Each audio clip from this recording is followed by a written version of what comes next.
How to record your iPhone screen. Hello guys, this is Atticus and welcome back to another tutorial video.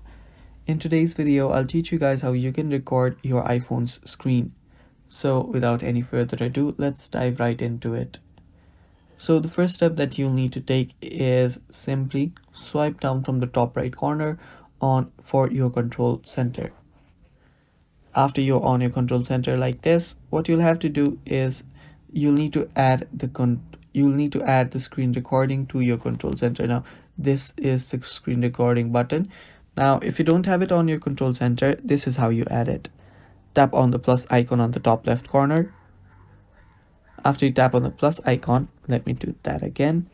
Tap on the plus icon and there you'll find an option that says add a control on the bottom. Tap on it.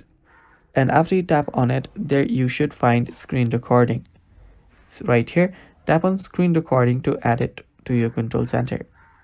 After you do that, you can then swipe up once and now there you can see I've just added your screen recorder to your control center.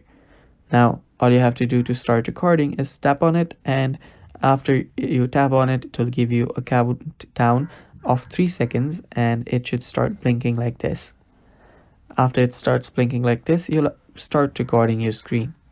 Now, if you want to record your voice with your screen, simply long press on your screen recorder, and after you long press on it, there you'll find a microphone button. Tap on the microphone button to turn it on, and after you turn it on, it will start recording your voice too. And if you want to stop recording your iPhone screen, all you have to do is tap on this once and it will stop recording your iPhone screen, and it will give you a notification about your recording getting saved in your gallery or your photos, and yeah, you can view it there. And that's how you record your iPhone screen. Thanks for watching. That's all for today. Stay tuned for more, and bye bye.